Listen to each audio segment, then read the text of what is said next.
Greetings, everyone, and welcome to SpaceWeek Live for not Sunday, for Monday, September 6th, 2021. I pushed the episode back a day from Sunday to Monday because I had a house guest yesterday and I was unavailable, but here we are. This should be pretty short and sweet, but noteworthy. So let's get to it. On Monday, last Monday, SpaceX CRS-23 arrived at the International Space Station after having been launched the day before. It was actually launched in the wee hours of the morning before the last Space Week, but then it arrived about, let's say 24, maybe 30 hours later. And on board were supplies, equipment, experiments, including some brine shrimp and other biological experiments, but no IROSA panels. The trunk of the cargo dragon was empty. The next IROSA solar array or solar arrays will be delivered with the next CRS cargo mission. But New Apollo says Jeff Bezos just filed a spacesuit. That's funny, referring to the numerous lawsuits that Blue Origin seems to be filing against SpaceX and NASA. If my voice is a little rough, I apologize. I think allergies are getting to me. So then, okay, here we go. On Thursday, Firefly Aerospace launched their Alpha rocket for the first time. Their objective was to reach orbit, to reach low Earth orbit. But this being the very first time they've launched their rocket, that was a very lofty goal indeed. And they actually performed impressively well.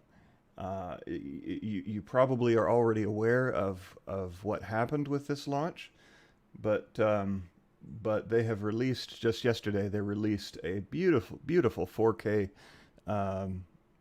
video showing the entire, like from multiple angles, showing the entire launch through the rapid unscheduled disassembly of the rocket when it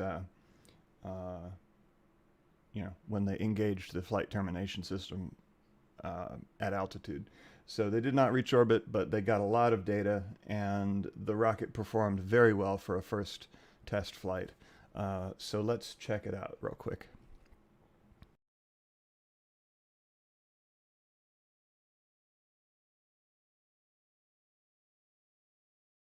Okay, let me fix the audio. It's being... Oh, it's just muted. Here we go. Silly.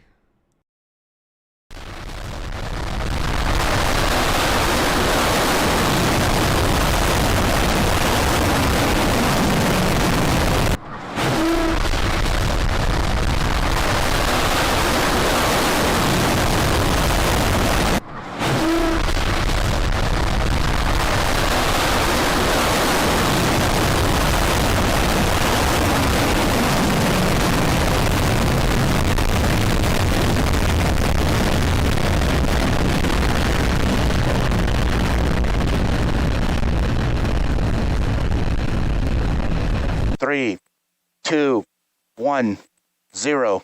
Ignition. The vehicle is lifted. Liftoff time is 1:59:01:00 Zulu. RC transition operation procedures to PRCLP 1435, IT units PRCLP 1457, reported anomalies. Please confirm I have no fires on the pad. I have no visual. Please confirm no fires. So you can see there. All right. Is my mic a little low? Here, let me boost it a smidge. Is that better?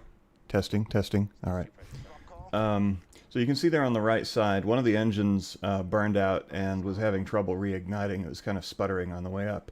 They did not have sufficient thrust, and an insider source was quoted as saying, or was reported to have said, that the launch was doomed from the time they left the pad. But nonetheless, they still performed pretty well, and they got off the pad, at least vertically. They didn't launch sideways like Astrospace did. And if we fast forward a little bit, okay, here, let's fast forward. So it was looking pretty good, but it's wobbling a bit, and you see there it tumbles, starts to break apart, and then an unfortunate but beautiful kaboom. And you should go to the Firefly Aerospace YouTube channel. They have a 4K version of that video. It's really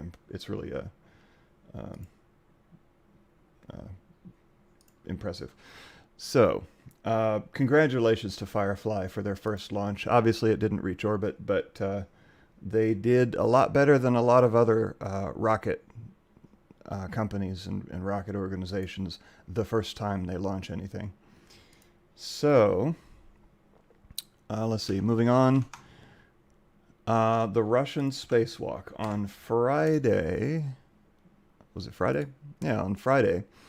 There was a Russian spacewalk to begin outfitting the new Nauka multi-purpose science or multi-purpose laboratory module for operations. So it involved running power cables, network cables, hooking up various things, and they experienced some delays with throughout the process, and so they weren't able to complete all the tasks they wanted to. But what they did get done was they routed 2 power cable bundles between the Zarya module and the new Nauka module. They installed 1 of 3 handrails. I think one of the handrails they actually, quote unquote, installed with wire rather than I don't know. I was at work at the time, so I didn't get to pay too close attention. But it seemed like they installed the handrail with wires instead of actually like bolting it on. But the Russian space operations are markedly different than U.S. space operations in that they fly a little bit faster and looser. They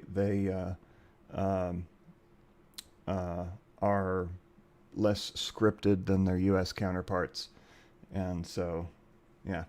But what they were not able to complete was mating an Ethernet cable from the U.S. segment to Nauka. The cable was partially routed, but they didn't. They ran out of time, or they were running low on time, and so partway through the routing of the cable, they stowed it, coiled it up and secured it so that they could get back to it later. They did not jettison the Ethernet cable reel. They didn't deploy the platform. There was a platform with 3 biological sample experiments that they had planned on deploying, and they had not done that. And they didn't take photos of the exterior of the Russian segment. I heard at one point that I think they had 2 cameras, and one of them wasn't working. The cosmonaut was having trouble getting the button to actuate. Like, I think maybe the enclosure the camera was in had a stuck button or something. But anyway, they had some technical difficulties, but they got done what they could, and all in all, the spacewalk lasted for 7 hours and 54 minutes. And the Russian and the American spacewalks are timed differently. So the Russian spacewalks begin and end when with the opening and closing of the hatch. So when the outer hatch of the airlock is unlatched, that's when their spacewalk begins. Whereas the Americans count the beginning and end of their spacewalk when the EMUs, the extravehicular mobility units, the spacesuits, switch to internal power. So the U.S. spacewalks actually may have a few extra minutes than the Russian ones, comparing apples to apples, because the American spacewalks are considered to have begun as soon as the suits switch to internal power. But this spacewalk lasted for 7 hours and 54 minutes. Now, in their Orlan spacesuits, of course, the Russian cosmonauts don't wear the same spacesuits that the American ones do. Biologically, we may be the same, but different countries have different systems. So, the Russians use their own spacesuits, their Orlan spacesuits, and but the performance is equivalent to the U.S. ones, and they have more than 9 hours of oxygen available. So. They weren't at risk of running out of time or anything like that. But, all right, so that was actually it for last week. It was a quiet week, and we're actually, well, aside from the Firefly, spectacle. But I did want to, I did want to also show off a video that I just released. It's less than 2 minutes long. But what it is a satellite time lapse of Hurricane Ida, which recently tore through Louisiana and then up to the U.S. Northeast. Made landfall on the 29th of August as a strong Category 4, 150 mile per hour winds, sustained winds with gusts of up to, verified gusts of up to 174, but possibly higher, unverified. And bear in mind that Category 5 begins at 157 miles per hour, sustained winds. So it was a very strong Category 4. Was the second, let's see. It's tied with 2 other previous hurricanes for wind at landfall in Louisiana.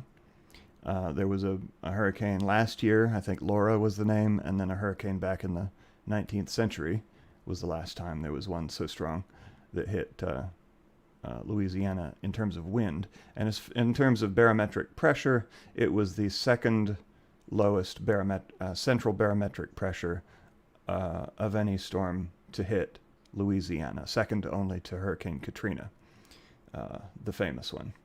So anyway, this satellite time lapse is, as usual, if you're familiar with my channel, compiled from the GOES satellite images. GOES East and GOES West are satellites that orbit at about 22,000 miles in altitude in geostationary orbit.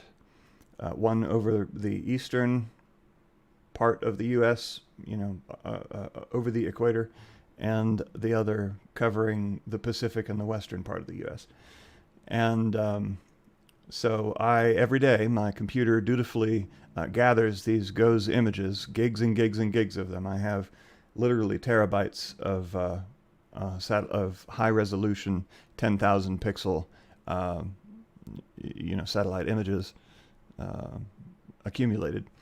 And anyway, so I compile these together into time lapses. So here you go, without further ado.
And there you go.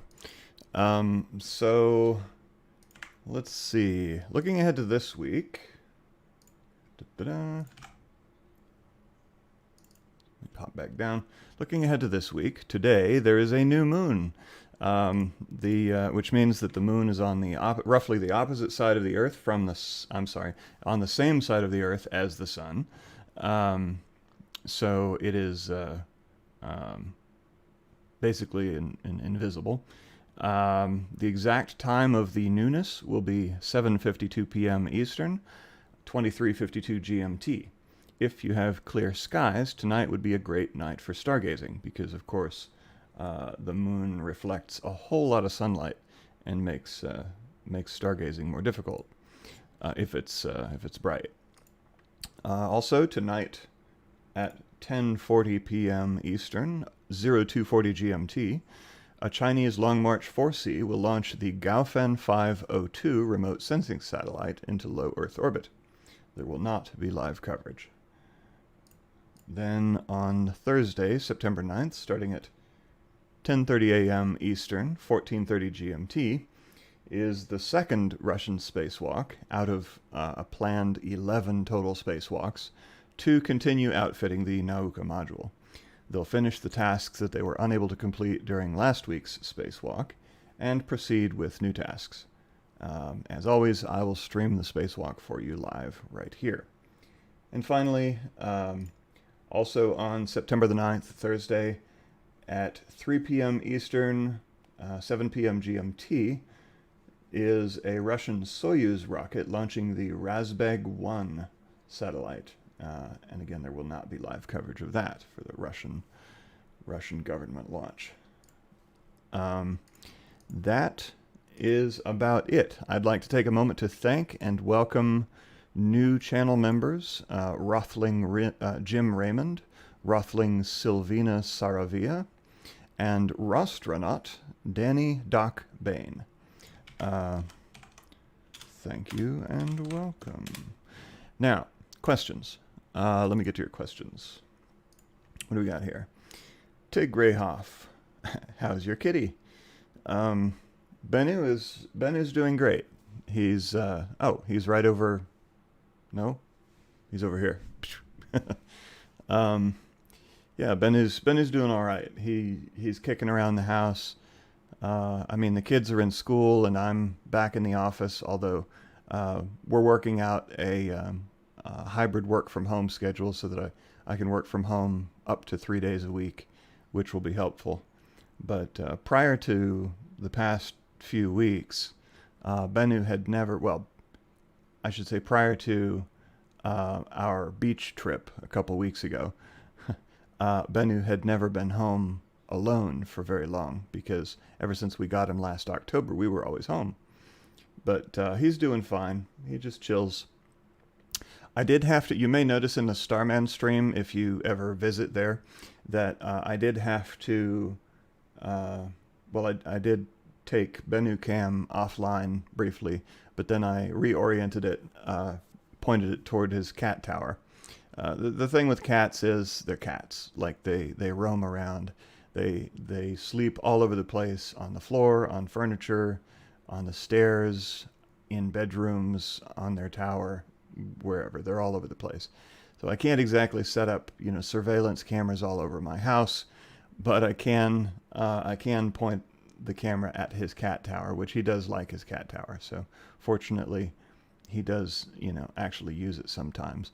Unlike my old cats, my previous cats, they didn't use the tower very much.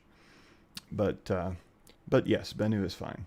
Mark Desire asks, how well is the USA prepared these days compared to, say, a hurricane like Katrina?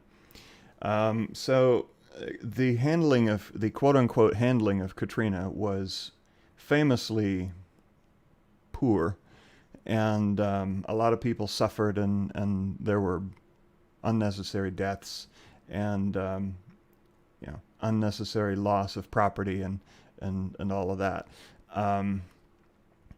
It would be nice to say that we have learned a lot of lessons and that we're better prepared, but the simple fact is that there are some things that we're well prepared for. For example,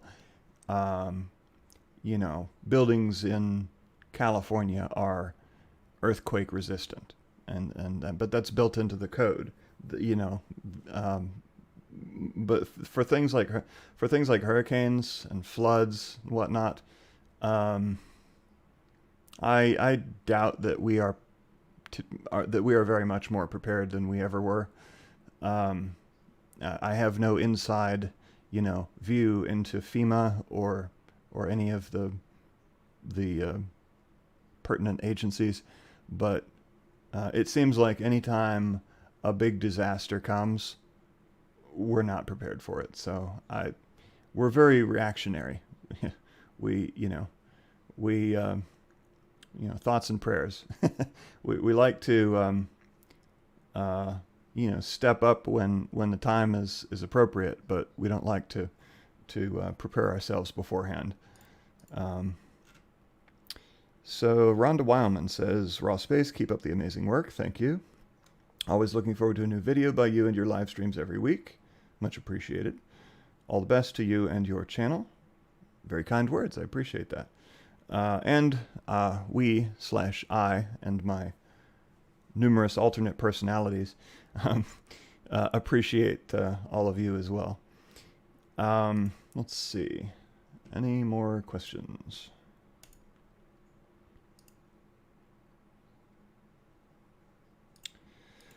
Tig Rayhoff mentioned the Grand Isle. I'm not sure where the Grand Isle is, but I did see a reference to the Grand Isle in the news saying that 100% of, actually it was on a Wikipedia page for Hurricane Ida, saying that 100% of structures on the Grand Isle were damaged.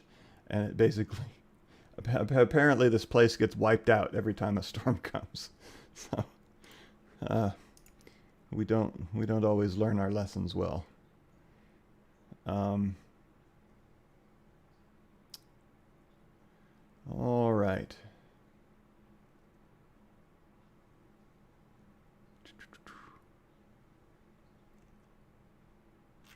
Okay, so often footage. Okay, all right. Oh, okay. Anton Nim asks. He says, I'm kind of new. Raw space. When and if convenient, I'd like to hear about the cat that gets in the picture. Did Bennu get in the picture? I didn't even. Or are you talking about the image here? That's Bennu. We got him last October. He is named, of course, after asteroid Bennu, which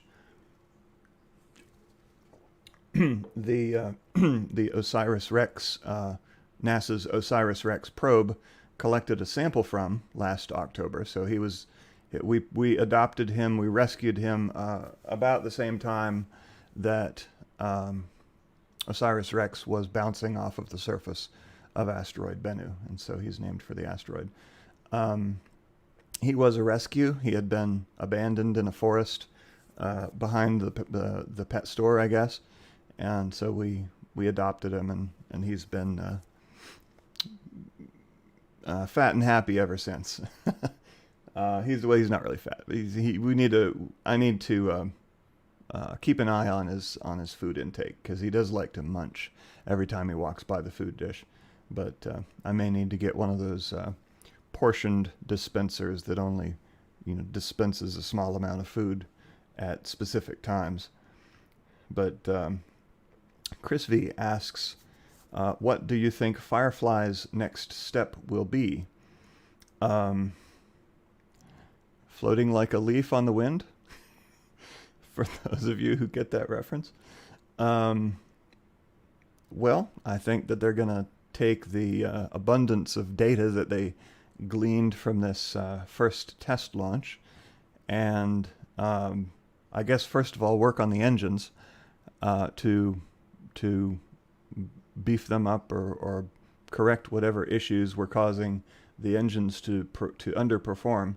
I don't personally know if the underperformance of the engines was only due to the engine that had flamed out, or if the other engines were underperforming as well. But let's see. But yeah, I mean, they're gonna take the information out. Obviously they don't want to waste money, so they're not gonna launch again until they think they're ready, until they think they've fixed the problems that they're aware of. And there may be new challenges that arise, but as always during the development process, if they have problems with the next launch, then they'll learn from those lessons and then move forward. But as for a timeline, I'm not terribly familiar. I mean, Firefly is a young space company. They formed 4 or 5 years ago, similar to Astrospace, I guess. And they don't have huge numbers of people working there. They don't have unlimited resources. They don't have they're not a production launcher yet, so they don't have a revenue stream coming in like SpaceX. I mean, they launch all the time, so if they need to do any sort of development, I mean, they already have revenue flowing in from their numerous launches, and from Starlink as well, although I think that's a loss leader at this point.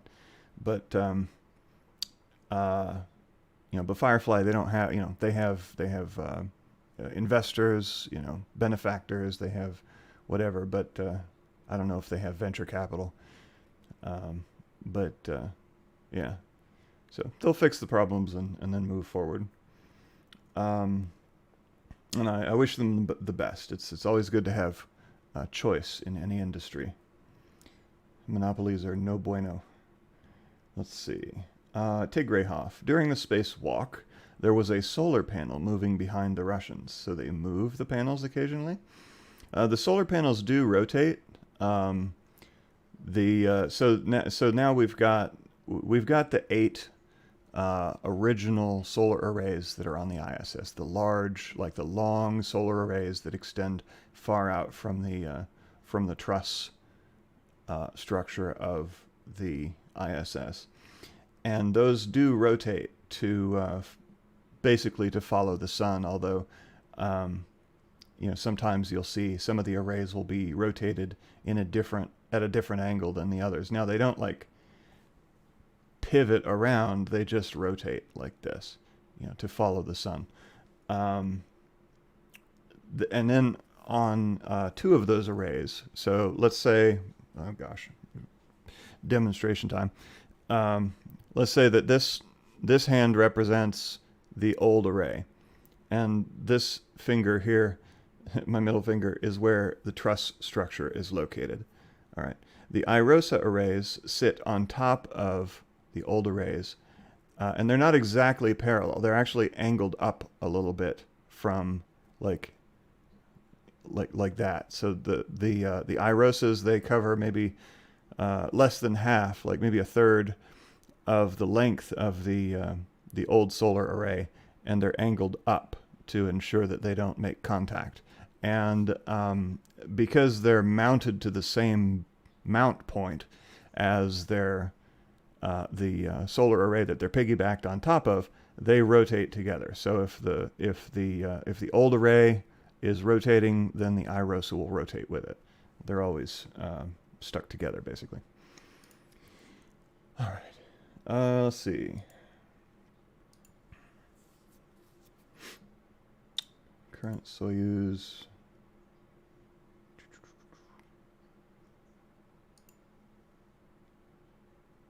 Just scanning for questions.